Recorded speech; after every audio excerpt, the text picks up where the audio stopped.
The day of my birthday should have been a celebration, a moment wrapped in warmth and laughter.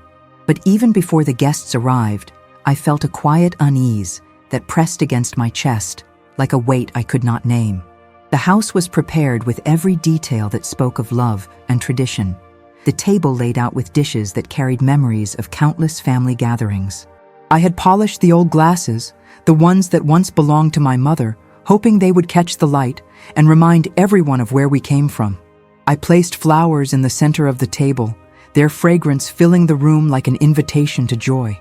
For hours, I busied myself arranging the chairs, straightening the cloth, practicing in my mind the simple words of gratitude I wanted to share when everyone was gathered. I imagined candles glowing softly, voices mingling in songs, and hands raised in a toast to life. What I expected was tenderness. What I received instead was something that pierced deeper than any wound the body could bear. When the first guests entered, I searched their faces for warmth, for some sign that this day mattered to them as much as it did to me. Some smiled politely, some hugged me with arms that felt too hurried, too distracted, as if they were already thinking of other obligations. I told myself it was only nerves, that the evening would settle into laughter once the meal was served. Birthdays are strange rituals when one grows older. They are no longer about gifts or surprises, but about being reminded that we are still seen, still valued, still part of the story. Every plate on the table was not only food, but a memory. Every glass of wine, a hope that the past sacrifices had meaning.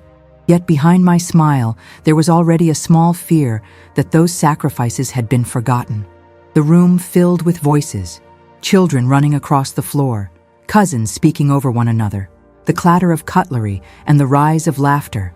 I looked at them all and saw not just my family, but the pieces of my life scattered across decades of giving. I remembered nights spent awake with fevers, the hands that soothed them, the meals cooked after long hours of work, the quiet moments of forgiveness when harsh words had been exchanged. I thought of the countless small acts that form the foundation of a family, and I believed, perhaps naively, that such acts could not vanish into nothingness, that gratitude would live inside their hearts the way wrinkles live on my hands, carved and permanent. As the clock approached the moment for the toast, I felt my heart race, not from fear, but from an anticipation that this would be the instant when words of affection would finally come back to me. The glasses were raised, the light shimmered across the table, and I waited for the sound of voices joining in blessing. In those suspended seconds, I felt myself lifted, as though the weight of age and fatigue might dissolve into the certainty of love. It was in that fragile silence, just before the first words were spoken, that everything turned. The voice that rose was not filled with kindness. It was sharp, unflinching, cruel in a way only the young can be when they do not understand the fragility of the old. My granddaughter held the chalice, her eyes burning with something I could not recognize, and the words she spoke fell like poison into the room. The sting of them cut deeper, because they came from the mouth of someone I once rocked to sleep, someone whose first steps I had celebrated as if they were miracles. I remembered the small hands clutching mine on the way to school, the drawings given to me with crooked hearts and misspelled words of love. And yet, on the day of my birth, those same lips chose to curse instead of bless. The silence that followed was heavier than stone. Guests lowered their eyes, the laughter collapsed into dust, and the only sound was the pounding of my own heart echoing in my ears. In that silence, I understood something that no book or sermon had ever been able to teach me. It is not the cruelty of words that destroys us, but the absence of defense from those who claim to love us. When a whole room goes quiet, it feels as if the walls themselves have turned their backs. I searched their faces for one ally, one raised voice to say this is wrong, one hand reaching toward mine, but found nothing except the shifting of eyes and the shuffling of feet. I stood there, surrounded by the weight of generations, and yet I felt like a ghost at my own celebration. The cake sat untouched, the candles unlit, and every flower I had placed with care now looked like a mockery of the love I had hoped to receive. My chest burned, not from anger, but from a grief so heavy it seemed to crush the very breath inside me. I wanted to ask why, but no words left my mouth. Perhaps I feared the answer. Perhaps I already knew that once respect is gone, once the bond of gratitude is broken, no question can mend it. The irony of the moment struck me with brutal clarity. A birthday, which should be the symbol of life, became instead the theater of deathly silence. The ritual of gathering to honor became the ritual of humiliation.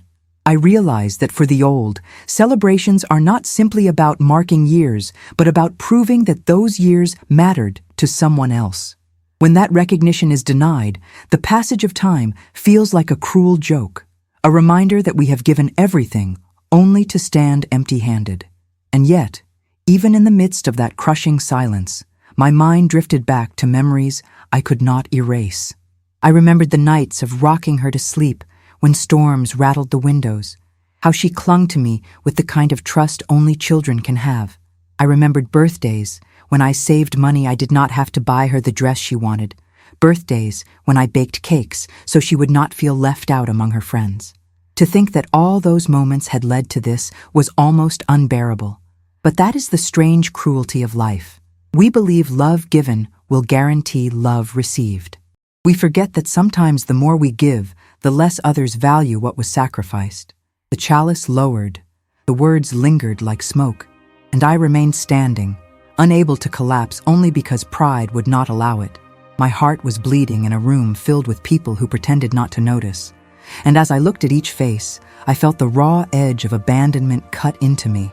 The day that was supposed to remind me I was cherished had instead become the moment I realized I was alone, profoundly and unmistakably alone.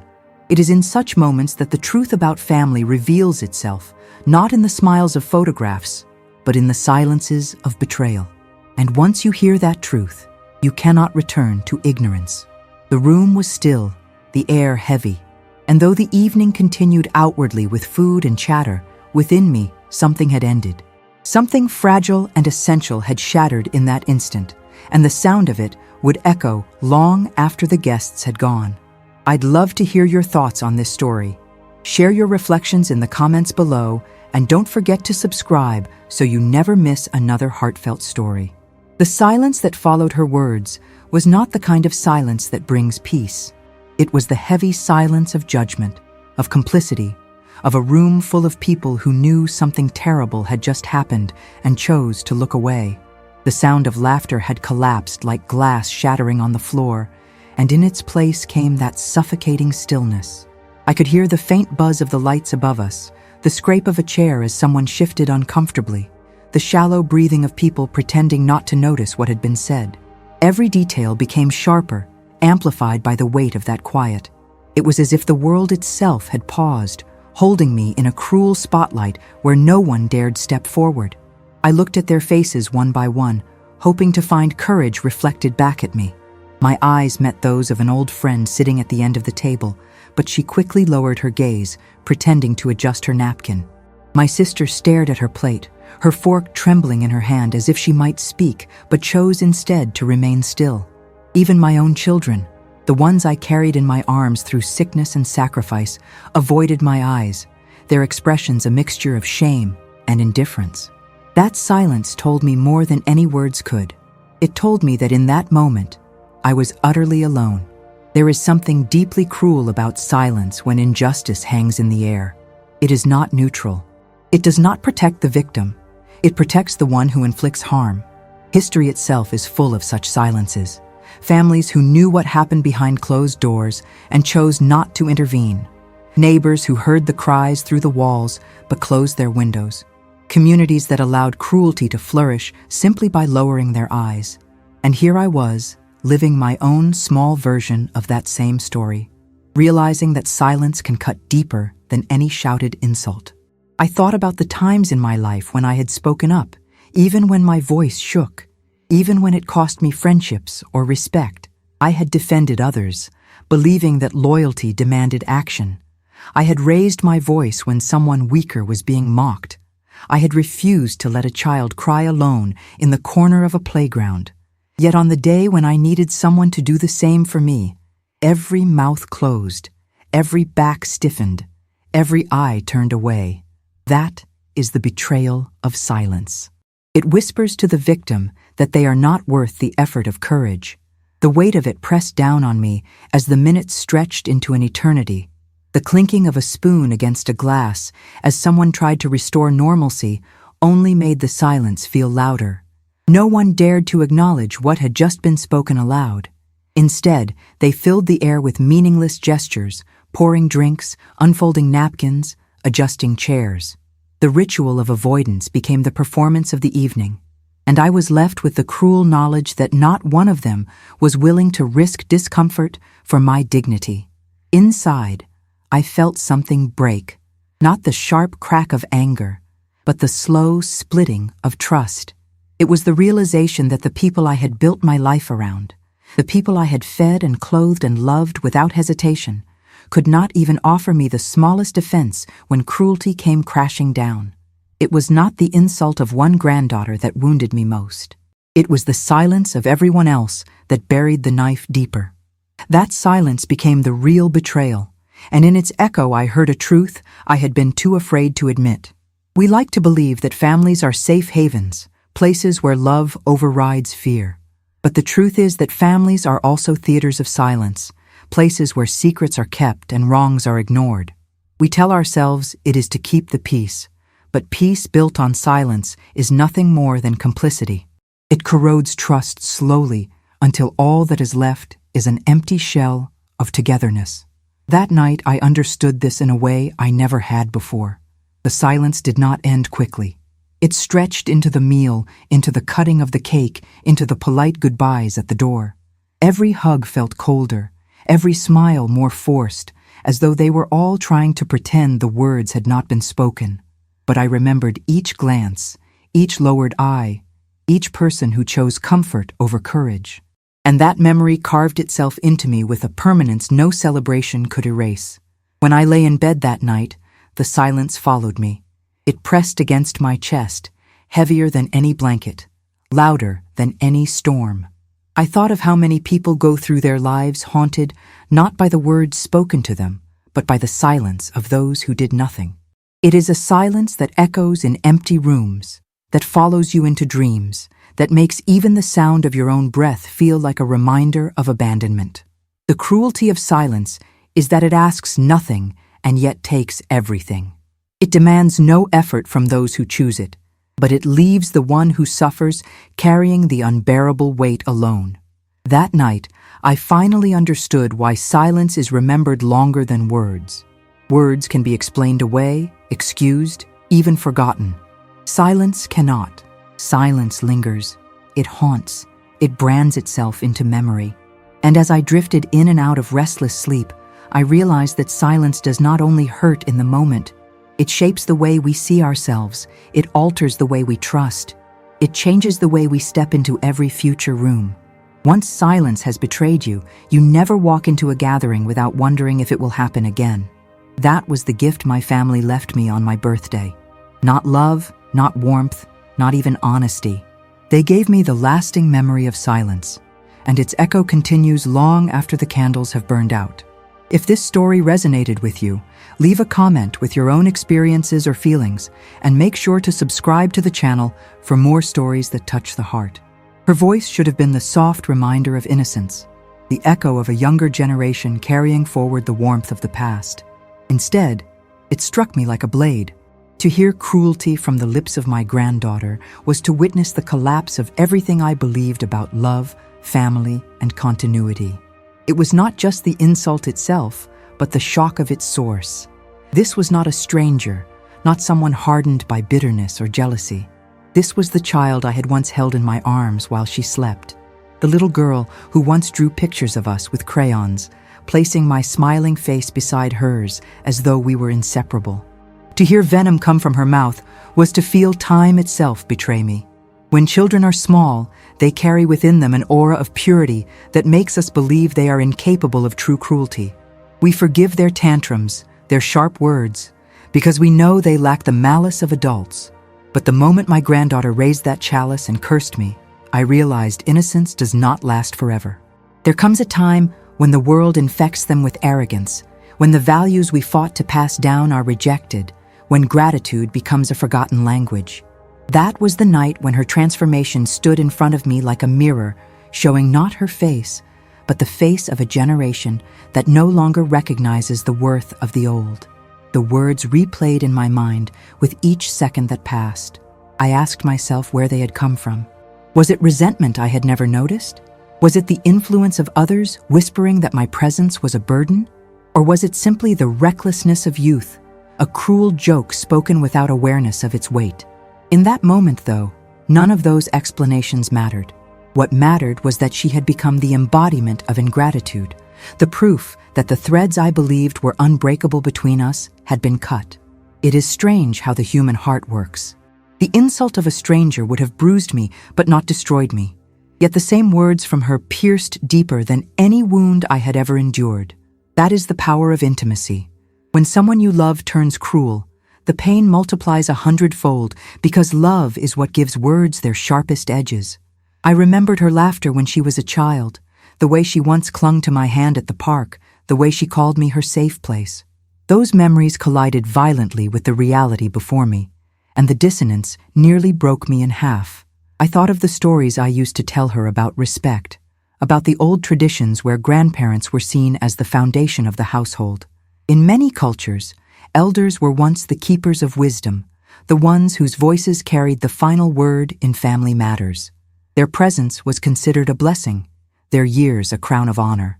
But now I felt like an object pushed aside, a relic of another era that had no place in the present. My granddaughter's words were not only her own, they were the echo of a larger shift in the world, where the young no longer see the old as essential, but as obstacles. Her face did not show regret. That may have been the sharpest knife of all. She held her chin high, eyes steady, as though daring anyone to challenge her. In that moment, I saw not just a granddaughter, but a stranger standing before me, someone who had cast off the years of care I had given her like an old coat no longer worth wearing. I wondered what had hardened her heart, what had turned affection into hostility. Had I failed her in ways I could not see? Or had the world taught her that sentiment is weakness and cruelty is strength? The memory of her childhood haunted me. I remembered her sitting at my kitchen table, legs swinging off the chair as she asked me to cut the crusts from her bread. I remembered the tears I wiped from her cheeks the first time she fell and scraped her knee. I remembered the lullabies sung when storms frightened her at night. All those small acts of love were etched into my bones, yet in her eyes they seemed erased, replaced by contempt. That erasure, that rewriting of history, was perhaps the most painful betrayal of all. There is a cruelty in youth that comes not only from arrogance, but from ignorance. Young people often believe time will never catch them, that they will never be fragile, never be forgotten, never be the ones left at the table while others turn away. They do not yet understand that the cycle of life spares no one. In her voice, I heard not only rejection, but the blindness of someone who had not yet grasped that one day she too will stand where I stand, longing for the recognition of those who came after. The chalice she lifted became a symbol in my mind. It was no longer just a cup, but a declaration that the old bonds were broken. It was as if she had raised not a toast, but a wall between us. And yet, even as I felt crushed by her words, I also felt the faint stirrings of something else, something darker but undeniable. It was the awareness that I had been naive to believe love guaranteed loyalty. I had been naive to think blood alone could protect against betrayal. That realization was like stepping into cold water, shocking and merciless, but impossible to deny. The room around me blurred in that moment. The voices, the faces, the decorations I had so carefully arranged, all of it faded as I stared at her. She was no longer the little girl I remembered. She had become the emblem of a new reality, one where the ties of family were not sacred, where love could be discarded with a single cruel sentence. And though my heart ached, my eyes refused to cry. Tears would have given her words more power than I was willing to surrender. Even now, I wonder what lingered in the minds of those who witnessed it. Did they see only a rebellious youth lashing out? Or did they too recognize the deeper wound her words inflicted? Did they feel shame for remaining silent, or relief that it was not their dignity being torn apart? Whatever they felt, they chose to keep it buried behind closed lips. And so I stood there, stripped not only by her words, but by the silence that framed them, realizing that my granddaughter had become a stranger, and the family I thought I knew had turned its face away. It was in that silence, in that betrayal, that I finally understood how one voice can reshape an entire life. Her words would echo long after the party ended, long after the candles melted into wax, long after the last guest left. They would echo not because of their cruelty alone, but because of who spoke them, and because no one else dared to say otherwise. The words had barely left her lips when my mind began to retreat into the only refuge it could find. Memories came flooding in, colliding with the present, overwhelming me with images so vivid I could almost feel them. It was as if the cruelty of that single moment had forced my heart to reach back for proof that life had once been different, that love had once been real. I saw myself decades earlier, bending over a crib, humming softly to a baby who refused to sleep. Her tiny hand had curled around my finger with a grip so tight it seemed impossible that such strength could come from someone so small. That touch had once been my assurance that she needed me, that I was her shelter. And now that same hand, grown and steady, had lifted a glass to curse me. I remembered birthdays when she was a child, the way she would run to me before anyone else, her little legs carrying her as fast as they could, her arms open wide, her smile lighting up the room. I had spent weeks saving coins in a jar to buy her gifts that were modest but chosen with care. Dolls, dresses, books with pages that smelled of ink and promise. I can still picture the way she would tear open the wrapping paper, squealing with delight, hugging me as if I had given her the world. How strange that those same eyes that once glowed with gratitude now held nothing but disdain. Nights of sickness returned to me. I saw myself sitting beside her bed while fever flushed her cheeks, a damp cloth in my hand, prayers on my lips, whispering promises that she would be fine. I remember dozing off in that chair, my body aching but my spirit unwilling to leave her side. I remembered how her small body would finally relax, how her breathing would steady, how she would wake in the morning with no memory of the long vigil I had kept. Those sacrifices were never meant to be remembered. They were acts of love, done silently, because that is what love does. And yet, in that moment of betrayal, I longed for those sacrifices to matter, to hold weight against the cruelty I now faced. The memories bled into ordinary days, the kinds of days no one writes about, but which shape a life. Mornings of packing her school lunch, slipping little notes inside telling her I loved her. Afternoons of waiting by the gate, excited to hear about her day, listening to stories that stretched endlessly, but which I received as treasures. Evenings of helping with homework, her frustrations spilling out in tears, my patience stretched thin but never breaking. I gave her the best I had, not always perfectly, not always without mistakes, but always with a heart that wanted nothing but her happiness. I thought of the summers when she stayed at my house, when the air smelled of cut grass and ripe fruit, when we would sit on the porch as the sun sank low. She would ask me questions about my childhood, about her parents when they were young, about the world that existed before she was born.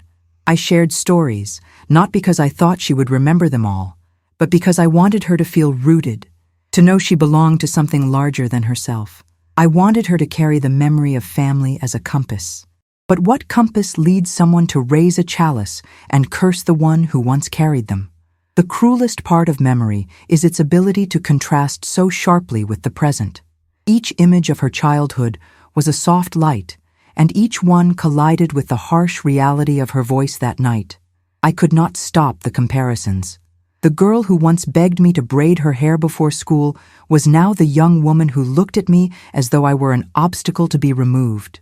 The child who once whispered secrets into my ear as though I were her most trusted confidant now spoke words meant to erase me in front of everyone. Memory became not a comfort, but a punishment, reminding me of all that had been lost. And yet, I clung to them, because in those memories I saw myself as I truly was. I was not the useless burden her words implied. I was the protector, the giver, the anchor. I was the one who had made sure she survived her earliest storms. Memory reminded me that my life had meaning, that my years had been spent in service of something greater than myself. It is a strange paradox to feel both broken and affirmed at once, to ache from betrayal, but to also be reminded of the depth of one's own love. As I stood there in the aftermath of her cruelty, those memories swirled together until they became almost unbearable. I wanted to shout them into the silence. I wanted to remind every person in that room of the history they were ignoring, of the years of devotion erased with a single sentence. But my voice failed me. And so I carried the weight of those memories inside, my chest tight with the knowledge that love can build for decades and still crumble in an instant. The past and present stood side by side before me. One was filled with lullabies, bedtime stories, scraped knees kissed better, promises whispered in the dark. The other was filled with silence, with avoidance, with a curse lifted in the very moment that should have been a blessing. And caught between them, I felt myself unravel, because nothing cuts as deep as remembering how things once were when faced with what they have become. Even now, the memories come unbidden, creeping in during the quiet hours of the night. They remind me of who she once was, of who I once was, and of the love that existed between us before contempt took its place. They remind me of a time when I believed the bond between grandparent and grandchild was unbreakable.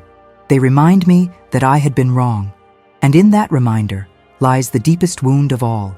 Join the conversation by writing what this story made you think or feel in the comments, and subscribe to stay connected with every new story we share. Loneliness inside your own family is a different kind of emptiness, one that words can hardly capture. It is not the same as being alone in a quiet house or walking down an empty street. It is the sharp ache of being surrounded by familiar faces and realizing you are invisible to them, that your presence carries no weight, that your absence would not disturb the air they breathe. On that night, in the middle of what was meant to be my celebration, I felt that unique form of abandonment wrap itself around me like a cloak I had not asked to wear. I watched my children move about the room, pouring drinks, forcing smiles, avoiding my eyes. These were the same children who once clung to my skirts when they were frightened, who once begged me for stories at bedtime, who once looked at me as if I were the sun itself. To see them now, standing still, unwilling to offer even a word in my defense, was to understand that the bond between us had shifted into something hollow. There is no emptiness more profound than realizing those you built your life around have stepped back from you without explanation. Loneliness in a crowd can be disorienting. At first you tell yourself you are imagining it, that surely someone will speak up, that surely one of them will reach out. But as the minutes pass and the silence lingers, you begin to understand the truth. Their silence is not hesitation, it is a choice. And when silence is chosen, it builds a wall higher than any distance miles could create. I thought about the many times I had filled my home with laughter, not just for myself, but for them.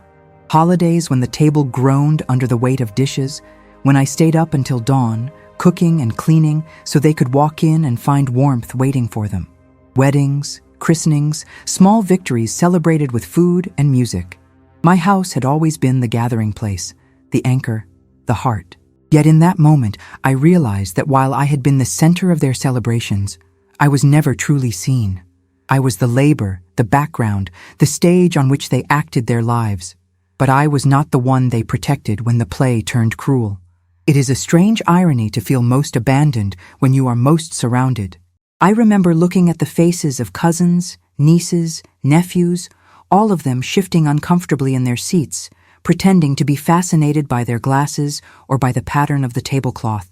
It struck me then that invisibility is not the absence of a body, but the absence of acknowledgement.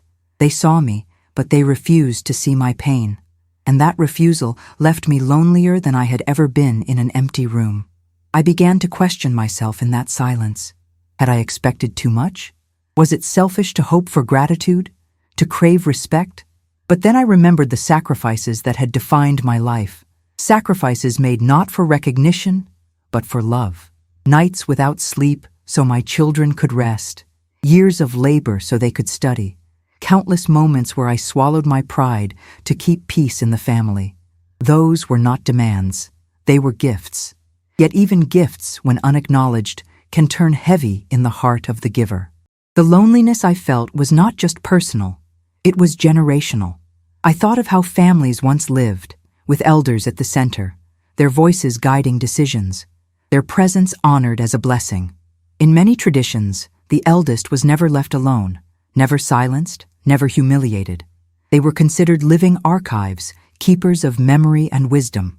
But somewhere along the way, in the rush of modern life, that reverence has been replaced with impatience. The old are seen as burdens, their stories dismissed as irrelevant, their presence tolerated but not cherished.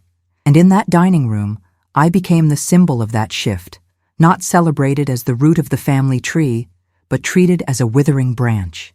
It is easy for the young to forget that one day they too will stand where I stand, that they too will long for a hand on their shoulder, for words of kindness, for acknowledgement that their years meant something. But in the arrogance of youth, they believe they are eternal, untouched by the passage of time.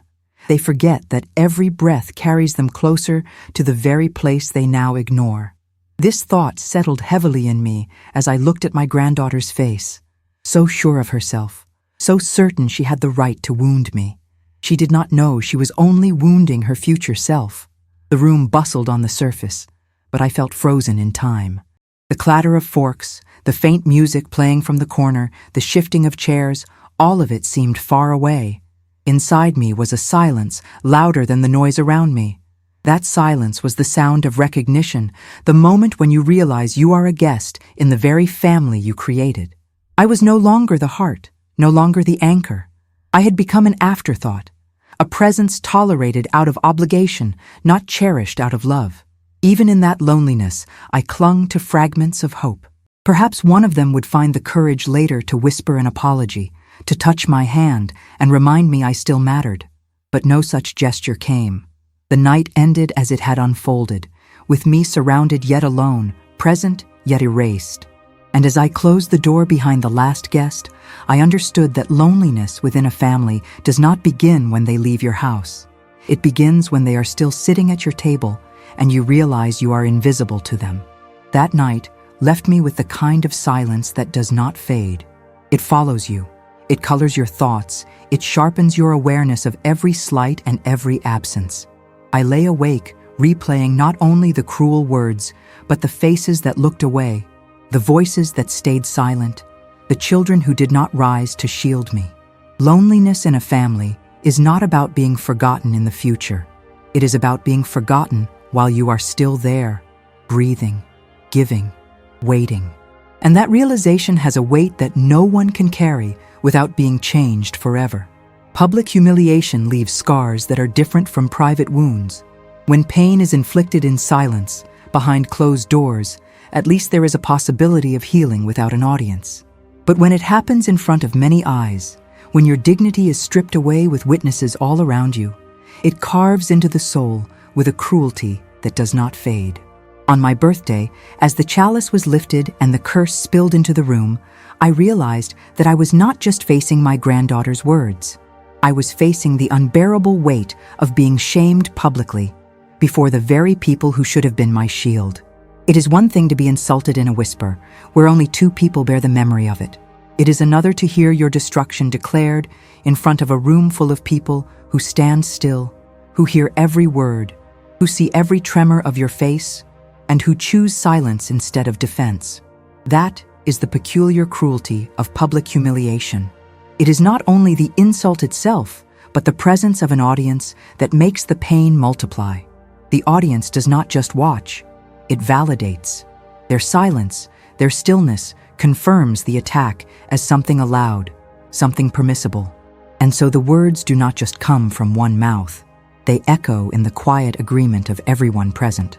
I looked around the table, and for the first time I did not see my family as individuals. I saw them as a wall of witnesses. Their eyes were weapons as sharp as her tongue. Their refusal to intervene made them accomplices. I had read once about trials in ancient times, where the punishment was not only the verdict of guilt, but the shame of standing before the community. It did not matter what was said. What mattered was that everyone saw you fall. That is what I felt that night. A trial without a defense, a sentence delivered not by one person, but by the gaze of many. The strangest part of humiliation is that it makes time stretch unnaturally. The entire moment, from her words to the silence that followed, could not have lasted more than a few minutes. But in my memory, it unfolds like an eternity. I can still hear the clink of the glass on the table, still see the way her lips curved with certainty, still feel the shifting of chairs as people looked away. Every detail is etched into me because humiliation magnifies everything. What would normally be ordinary movements, like someone brushing crumbs from a plate, becomes forever tied to the memory of shame. I thought about the history of public punishment, how in the past towns would gather in squares to see someone shamed. Stocks, whippings, humiliations meant to break not just the body, but the spirit. What I experienced was different in form, but identical in essence. I was made to stand in the center of a family celebration turned tribunal, with everyone present to see my dignity stripped away. The cruelty of such moments is that they are not confined to one time or place. They become replayed endlessly in the mind, a theater you cannot escape. Humiliation also has a peculiar way of attaching itself to objects. The cake on the table, once a symbol of celebration, became a reminder of mockery. The flowers I had placed with such care mocked me with their brightness, as if life itself was oblivious to my pain. Even the tablecloth I had ironed the night before became part of the stage that betrayed me. This is the lasting damage of public shame. It stains not only memory, but the very objects that surrounded it, so that even inanimate things whisper reminders of that night. There was also the sharp sting of knowing that my humiliation was entertainment, even if no one dared to admit it. I wondered if some in the room felt a flicker of satisfaction, if hidden resentments had found a voice through my granddaughter's cruelty. Families carry unspoken tensions, quiet rivalries, small envies that are never acknowledged aloud. Perhaps her words gave others permission to indulge in a moment of superiority, watching me shrink so they could feel taller. It is a terrifying thought, but humiliation forces you to confront it, to realize that not all who sit at your table wish you well. The silence after her words felt like an applause of a different kind. Not the clapping of hands, but the clapping of absence. A performance had taken place, and everyone had played their role. She had spoken the line. They had chosen silence. And I had been cast as the victim. The scene was complete. It is this theatrical quality of humiliation that lingers. It is not just an event. It is a performance in which you are forced to play the part you never chose. In the days after, I found myself reliving the humiliation not in private tears, but in imagined conversations. I replayed what I might have said, what others should have said, how the moment could have unfolded differently. This is the strange aftermath of public shame. You rewrite it endlessly in your mind, desperate to find a version where you reclaim your voice, where someone defends you, where the silence is broken. But no matter how many times you replay it, reality does not change. The words were spoken, the silence remained. The humiliation is carved into history, and so I carried the weight of that night inside me, not only because of what was said, but because of how it was staged before everyone I had once trusted. Public humiliation does not fade with time. It grows heavier, feeding on the memory of eyes that looked away. And the cruelest truth is that once you have been humiliated in front of others, you never step into a room with the same confidence again. Every gathering becomes a reminder that shame can return at any moment, that laughter can turn into silence, that a celebration can transform into a stage of judgment without warning. My eyes searched desperately for someone to meet my gaze, someone who would step forward and break the suffocating stillness that followed her cruel words. I looked to my children first, the very people who had once depended on me for everything, who had grown up nourished by my sacrifices. They did not look at me. They stared at their plates, at the glasses in their hands, at the floor beneath their shoes, anywhere but at me. Their silence was worse than her insult. It was the silence of consent, the silence of those who found it easier to let me bleed alone than to risk discomfort in their own skin. There is a unique kind of pain in watching your children shrink away from you when you need them most.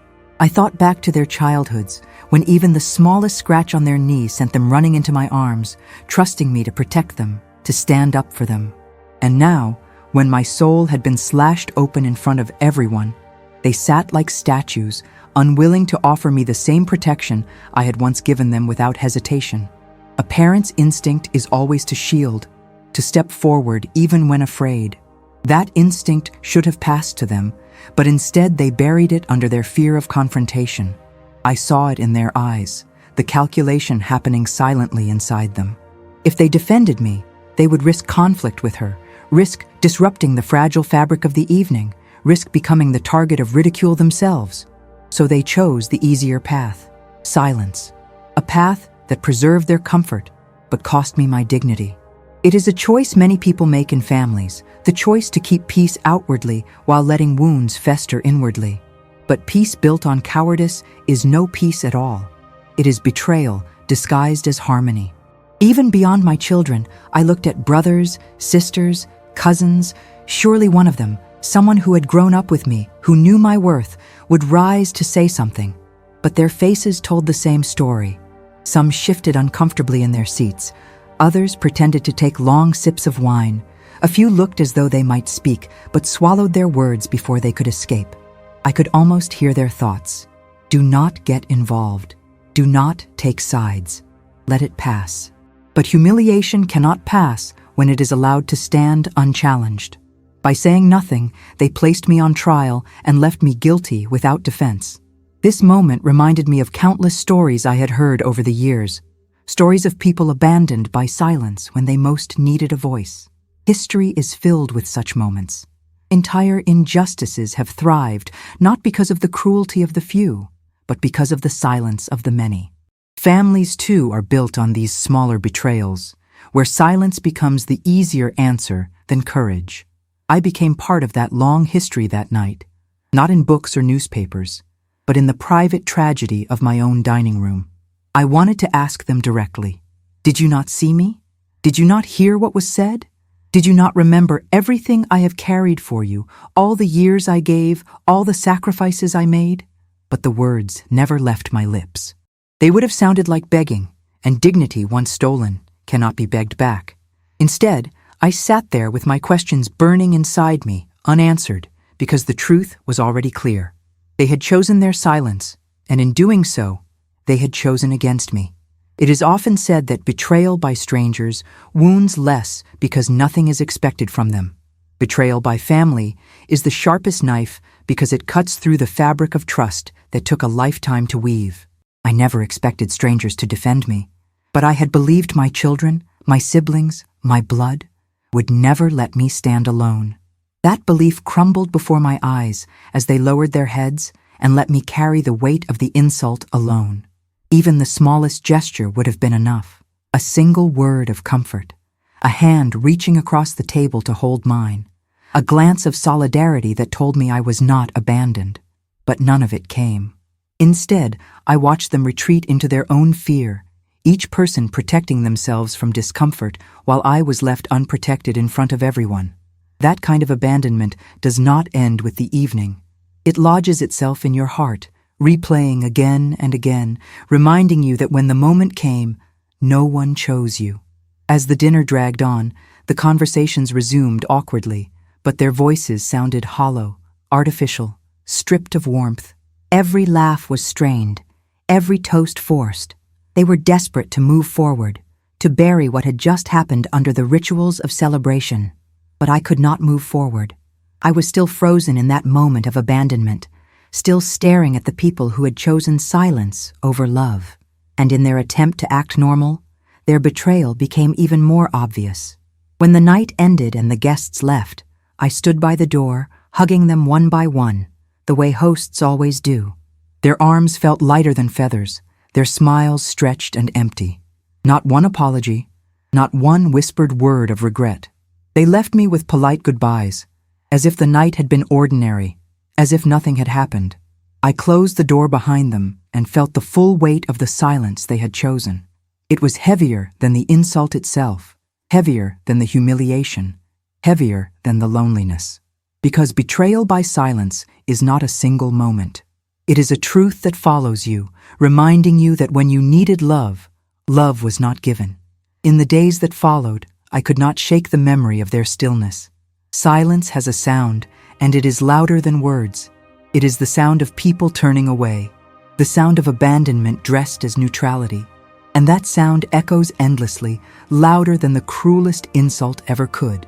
The words themselves had been cruel, but it was their lingering echo that tore into me long after the sound had faded. Cruelty can be sharp, like a knife that cuts quickly, but the wound of silence and the absence of defense is something slower, something that seeps into the veins and makes itself permanent. I felt as though I carried an invisible mark on my skin, one that no one could see but me, and yet I was certain everyone who had been there could feel it. That night gave me not a bruise that would heal, but a wound that would remain raw, open, and vulnerable to every touch of memory. It is strange how memory works when you are hurt in such a way. The insult itself becomes less important than the way it made you feel. I did not hear only her words. I heard the collective silence that wrapped itself around me, suffocating, endless, and that silence planted a seed of doubt in me, a doubt that spread like poison into every part of my being. Was I truly loved, or had I been tolerated all these years? Had I been important or simply convenient? These questions are what make wounds linger. They do not simply remind you of pain. They make you question the worth of your entire life. The wound grew sharper in the days that followed, in moments that should have been ordinary, but were transformed into reminders. Pouring myself a cup of tea, I would remember how I had once done the same for her, adding sugar the way she liked it. Folding laundry, I remembered the little dresses I had washed and ironed when she was young. Every ordinary task became stained with memory, and those memories no longer brought warmth. They brought bitterness. This is the cruelty of such wounds. They corrupt what should be sweet, turning love's history into a gallery of accusations. I thought often of scars, the way the body can heal itself after cuts and burns. A scar is proof that pain once existed, but it is also proof of survival. Yet this wound did not seem destined to scar. It was not closing, not knitting itself together. It pulsed and burned like it had just happened, even days later, weeks later. I understood then that not all wounds of the soul are meant to heal. Some remain open, demanding to be felt again and again, as though the heart cannot let go of the betrayal. People often say that time heals everything, but I found that time does not heal what is constantly remembered. Every glance at a family photograph, every memory of laughter in my home, every smell of familiar food prepared for gatherings reminded me of that night. Time became not a healer, but an accomplice, stretching the pain instead of dissolving it. It was as though the clock had frozen in that moment, and I was condemned to live inside it, even while the rest of the world moved on. I began to notice how betrayal lingers differently from other kinds of suffering. Hunger, fatigue, sickness, even grief, all of these have rhythms, cycles, beginnings, and ends. Betrayal has no cycle. It is like a shadow that attaches itself to you, following you into every room, haunting even the brightest moments. You can laugh, but betrayal waits beneath the laughter. You can eat, but betrayal sits heavy in the stomach. You can sleep, but betrayal whispers in your dreams. That is why the wound never closes. It is fed daily by the memory of what was taken. I remembered stories I had once heard from other elders, stories that I dismissed at the time as exaggerations. They spoke of words said by children or grandchildren that were never forgotten, of insults that lived longer than love itself. I thought they were being dramatic, holding grudges too tightly. Now I understood. Some words are not simply spoken. They are branded into you, searing themselves into the heart so deeply that they become part of your identity. I was no longer just a woman, a mother, a grandmother. I was now also the one who had been cursed on her birthday, in front of everyone. The wound also reshaped how I looked at others. I found myself questioning the sincerity of every smile, the truth behind every polite word. I began to wonder who among them had secretly agreed with her, who had perhaps felt relief at her boldness, who had long thought of me as a burden but never dared to say it aloud. This suspicion poisoned even the bonds that had once felt secure. The wound was not just in me. It infected every relationship, changing the way I moved through the world. Yet there was something else I noticed. The wound was painful, but it also kept me awake in a way I had not been in years. It forced me to confront truths I had long ignored.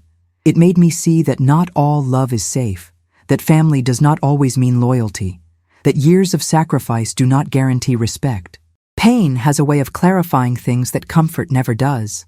It strips away illusions, forcing you to see the world as it is, not as you hoped it would be. And in that brutal clarity, there is a strange kind of strength.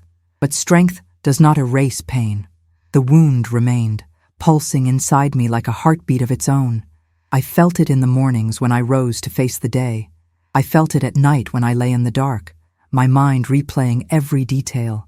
I knew then that this was not a wound that would fade with time. It was one that had to be carried, one that would shape the rest of my life. And carrying it meant acknowledging its weight, admitting that some betrayals are not just moments. They are turning points, after which nothing feels the same again. Even now, I can touch that place in my heart and feel it raw, unhealed, unwilling to close. It is the reminder of words that should never have been spoken, of silence that should never have been kept, of love that should never have been doubted. And perhaps that is why the wound remains open. Because it is not only about what was said, it is about everything that should have been said and never was. That night, as the echo of cruel words and suffocating silence pressed against my chest, I found my mind turning to questions I had never dared to voice. Why does life allow pain to be inflicted by those closest to us? Why do the people we trust most sometimes become the instruments of our deepest suffering? Faith had always been my refuge, a quiet harbor in the storms of life. Yet even that harbor seemed distant and fragile as I struggled to reconcile love with betrayal. I remembered passages I had read in my youth, words meant to comfort, meant to explain the unexplainable. They spoke of patience, of endurance, of hope, but in that moment, they felt abstract, like distant stars, visible yet impossibly far. Spiritual reflection came unbidden, pressing into the raw space carved by her words and the silence around me. I pondered how generations of human experience had grappled with similar questions, the same tensions between loyalty, expectation, and disappointment. Ancient texts spoke of trials, of moments where the righteous were tested not by strangers, but by kin, by those who should have loved and protected them. The idea that suffering might have purpose was difficult to hold when the pain was immediate, tangible, and humiliating. Yet history whispered that resilience is often forged in precisely such fires. I began to see that faith does not remove suffering. It transforms it, shapes it, gives it a contour we might recognize as part of our journey. The betrayal and indifference surrounding me were as old as humanity itself. Kings had been overthrown by their sons, prophets doubted by their followers, elders scorned by the very people they nurtured. These patterns recur endlessly, revealing a disquieting truth. Suffering inflicted by those we love may be the ultimate test of our character, our endurance, and our understanding of forgiveness. I considered how many times I had ignored my own comfort for the sake of others, and now I wondered whether the universe had arranged this moment not to punish me, but to awaken me to a deeper clarity about human nature. I thought of the emotional complexity involved in family dynamics, how subtle signals of disappointment, annoyance, or unspoken resentment accumulate over years, often unnoticed until they erupt in moments like this. Research in psychology shows that intergenerational patterns of behavior often repeat unconsciously, with children inheriting both the blessings and the wounds of their parents. I realized that my granddaughter's words, sharp and cruel, were not only a reflection of her own temperament, but perhaps echoes of tensions and misunderstandings that had silently passed through generations. This awareness did not lessen the sting, but it helped me see the moment in a wider context, as part of a human continuum rather than an isolated atrocity. The spiritual dimension of this suffering deepened as I reflected on patience, endurance, and the mysterious ways in which grace operates. Every time I had been patient, every act of kindness or sacrifice was a thread woven into the larger tapestry of my life. Even in this moment of rejection and humiliation, those threads remained intact, invisible yet resilient. Faith, I understood, is not the absence of pain, but the recognition that pain can coexist with purpose, that even suffering can be a teacher, guiding the heart toward insight it might never have reached otherwise. I found myself questioning forgiveness. Could I forgive the ones who remained silent, the ones who let her words pass unchallenged, the ones who watched me shrink under the weight of shame? Forgiveness is not an immediate act. It is a journey, one that begins with acknowledgement of the hurt, the recognition of betrayal, and the conscious choice to release the hold it has over you. In that sense, faith and forgiveness are inseparable, both requiring an understanding of human frailty, both demanding courage greater than mere reaction. The philosophical dimension of my reflection also touched on mortality and the transient nature of life. I considered how many elders face invisibility in their later years, their contributions overlooked, their presence diminished in the eyes of the young. History is full of examples where societies honor the young and marginalize the old, forgetting that wisdom accumulates over decades and that those who care for the next generation deserve recognition not only for their labor, but for their lived experience.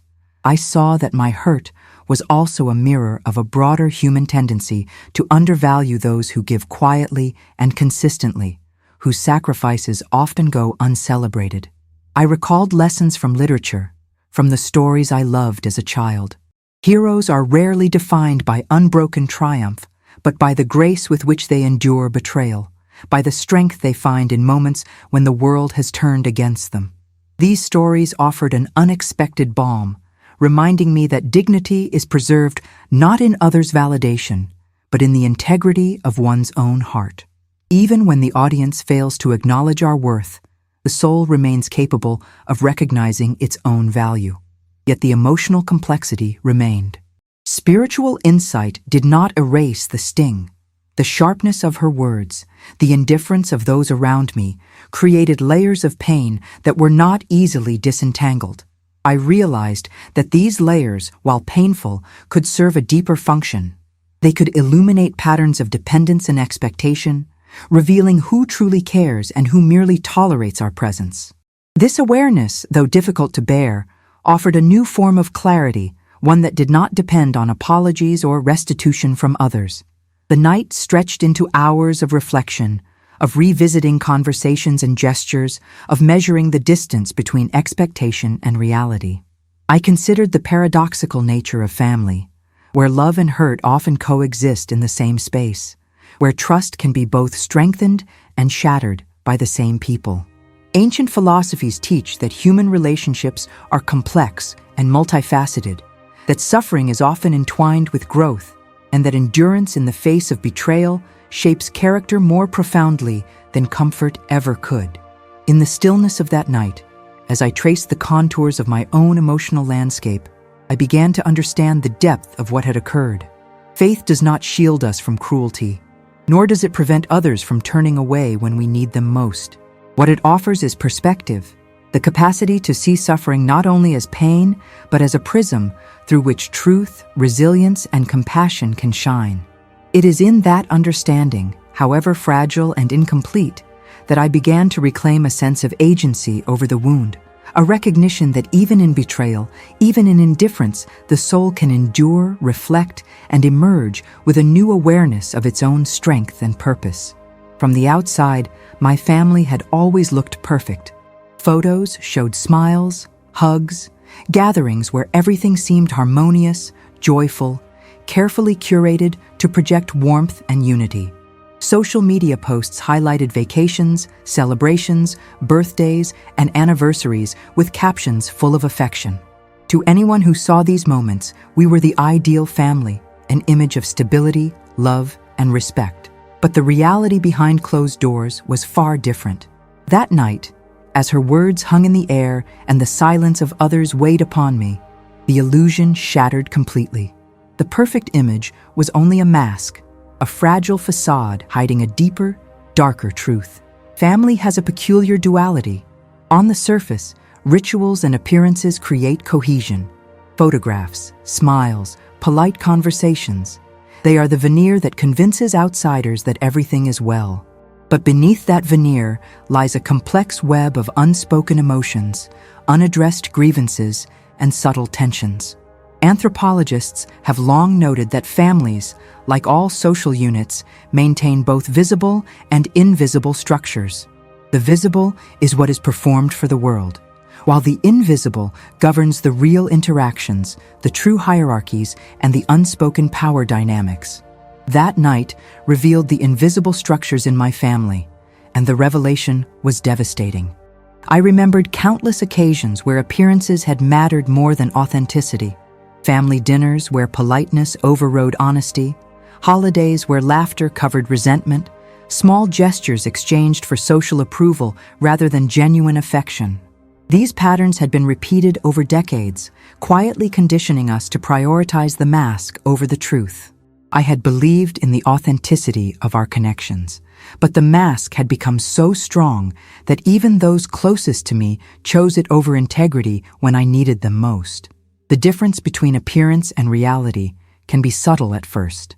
A smile that does not reach the eyes, a word of praise with a hidden sharpness, a nod that carries reluctance rather than agreement. Over time, these subtle discrepancies accumulate, creating an undercurrent of tension that outsiders rarely perceive. The moment my granddaughter spoke those cruel words, the undercurrent surged to the surface, revealing the hidden fault lines that had existed beneath our perfect facade.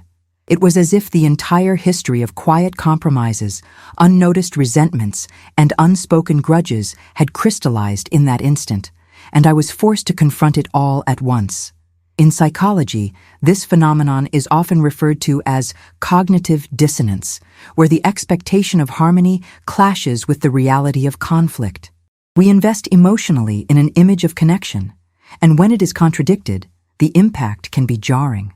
I had invested decades in nurturing relationships, believing that family loyalty was mutual.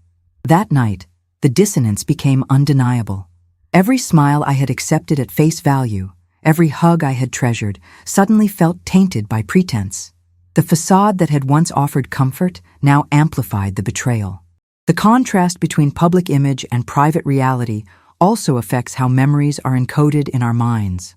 Positive memories associated with rituals, photographs, and celebrations are often reinforced because they are repeated and shared.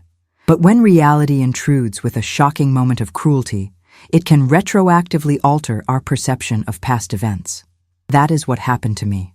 Moments I had cherished for decades, like my granddaughter's first steps, birthday mornings, or quiet conversations, were now reframed by her hostility and the silence of others. The past became a bittersweet reflection, tainted by the betrayal I experienced in the present. I also thought about the subtle ways families maintain power and control through appearances. By presenting a unified front to the outside world, individual members are constrained from acting authentically, from expressing dissent or discomfort. This performative cohesion can be both protective and oppressive. In our family, it had long shielded us from external judgment, but on that night, it became a cage. The expectation to maintain decorum prevented anyone from defending me, amplifying the impact of my granddaughter's words and the passive complicity of others.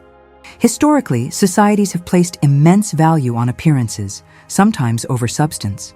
From royal courts to small villages, the preservation of reputation often dictated behavior more than morality.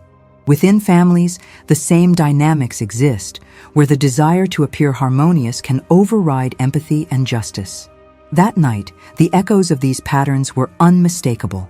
I was caught between the mask of unity and the reality of abandonment, painfully aware that appearances had triumphed over truth, even in my most personal moments. The psychological toll of this contrast is profound.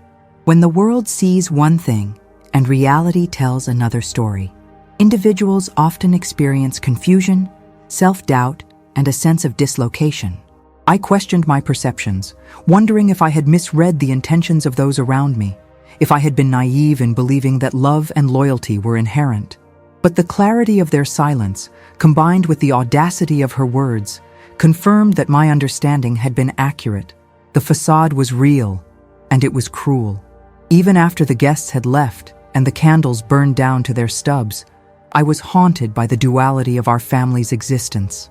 The photographs, the social gatherings, the stories shared outside our home, All of it was real in one sense, but false in another. It was a lesson in the fragility of appearances, the danger of mistaking performance for reality, and the necessity of discerning truth beneath the surface. The night became a lens through which I viewed every interaction thereafter, a permanent reminder that the world behind the mask can be unrecognizable when revealed. In that revelation, I also found an unexpected clarity. While appearances may dominate public perception, reality dictates emotional truth. I understood that my worth was not defined by the polished image projected by my family or by the applause of outsiders. It was defined by my own actions, my own integrity, and my own capacity to love despite disappointment. That night, I recognized the danger of living through the reflection of others' eyes and resolved, even amidst pain, to reclaim my perception of reality, to honor truth over illusion, and to carry forward the lessons of what appearances can conceal and what courage it takes to stand beyond them. The pain that night could have consumed me entirely, leaving only bitterness and despair. But something stirred deep within me, a quiet ember of defiance that refused to be extinguished. Amid the humiliation and the silence, a new awareness began to take shape. I realized that my life, my decades of giving, of nurturing, of enduring hardship for the sake of those I loved, had created a strength that no words, no cruelty, no indifference could destroy. There is a peculiar resilience that emerges when one is stripped bare, a realization that the core of who you are cannot be stolen, even if your dignity is momentarily crushed before witnesses.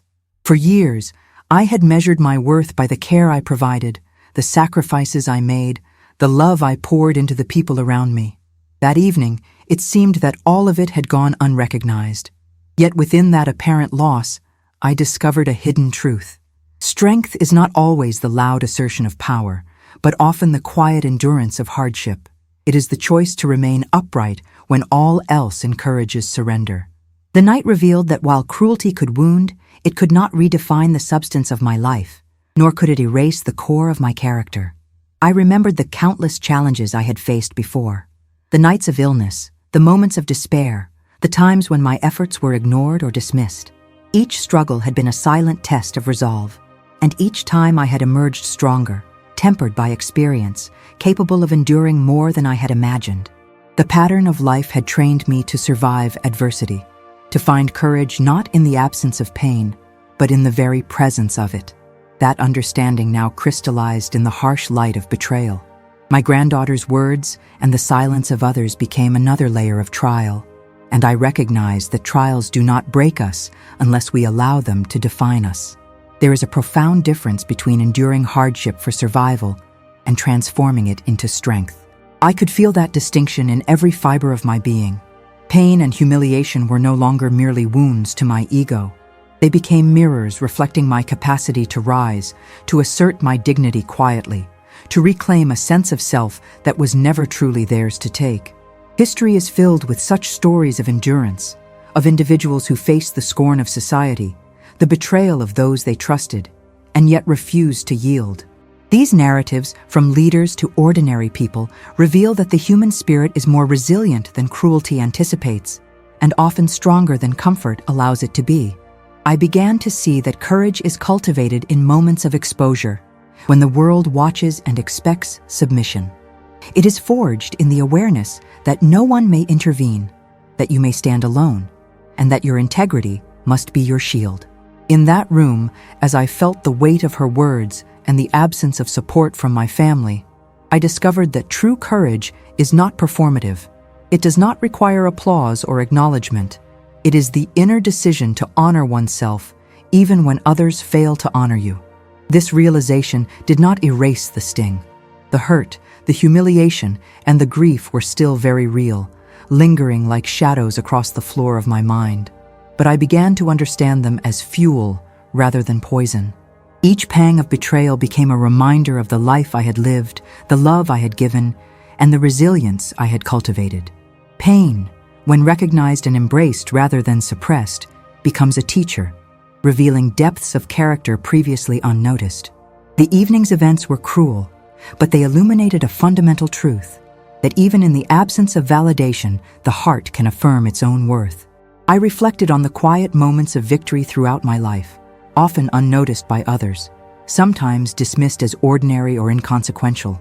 These were the nights when I comforted a child, repaired a broken relationship, or extended kindness without expectation. Those moments, repeated over decades, had fortified me for nights like this. The lesson was clear. The strength that sustains us in public humiliation is built quietly in private, in acts of integrity and compassion that never seek reward. Even the small gestures of courage that I had witnessed in others gained new meaning that night.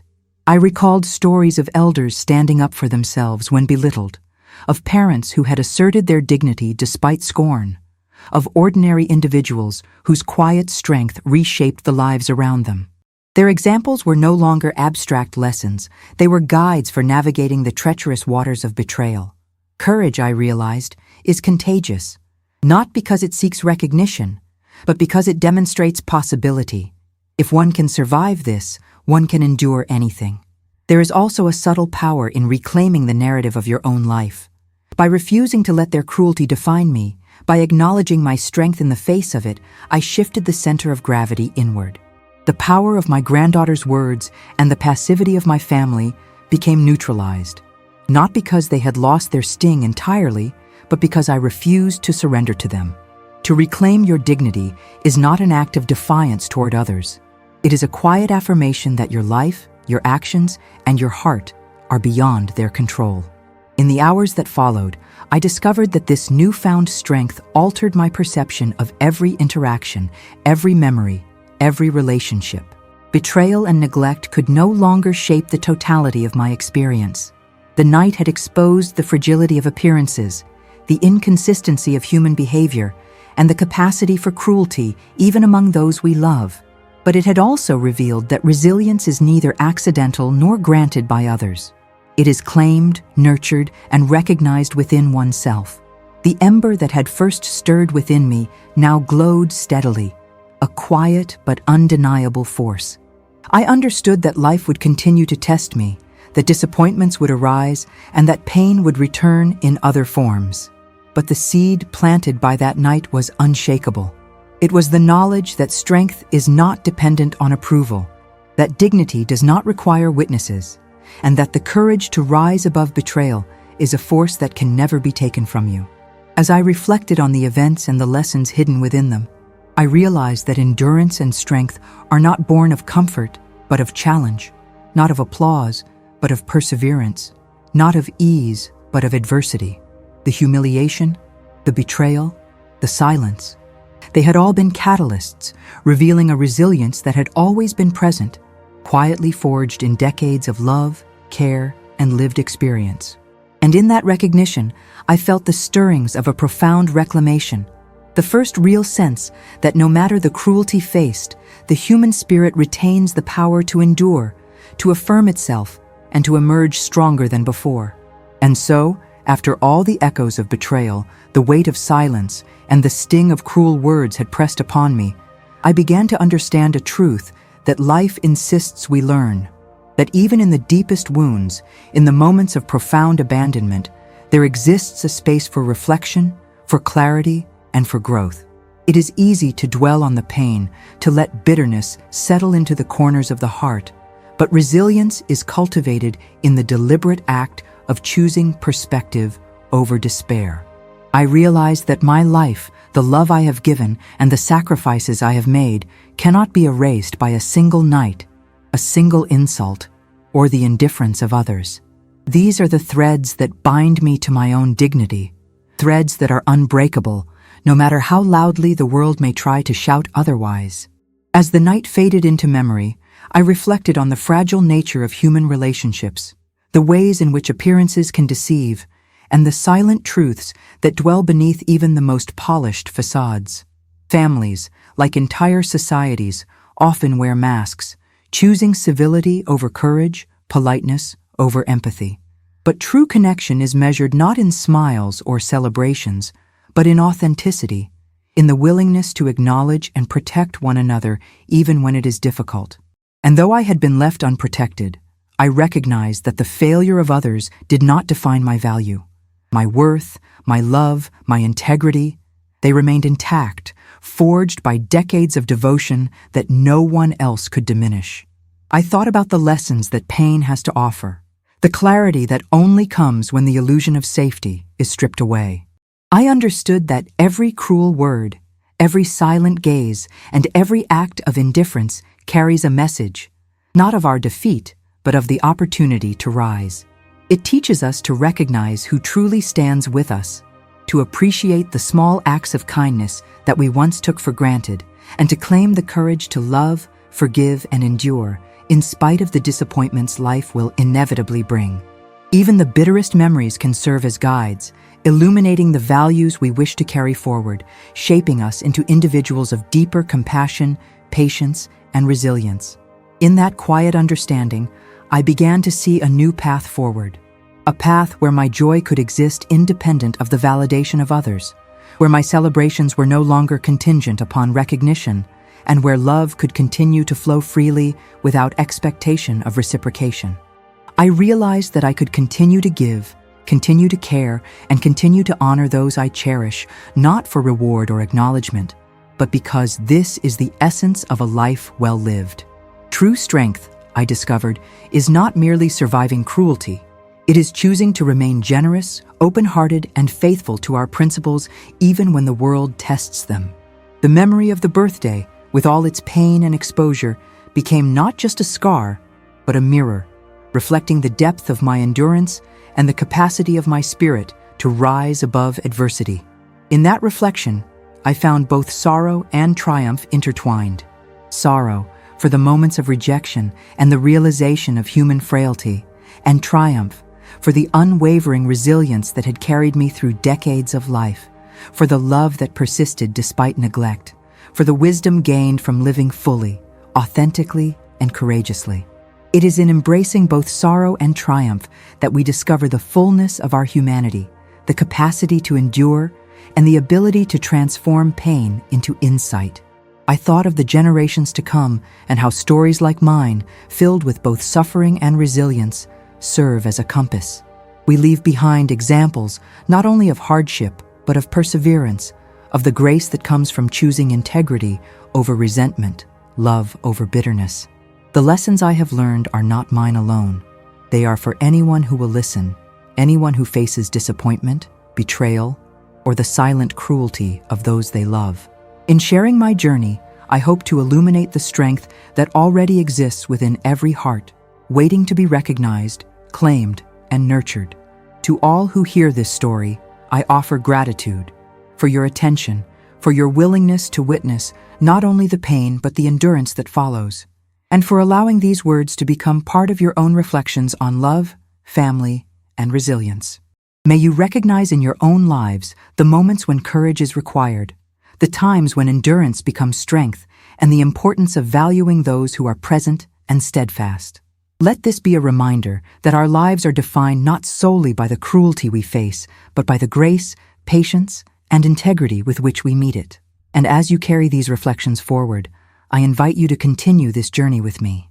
Click on the next video on your screen to explore another story of endurance, of transformation, and of the human spirit facing its most difficult trials.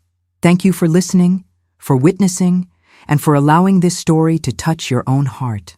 Your presence matters, your attention honors the journey, and together we continue to discover the extraordinary resilience that lies within us all.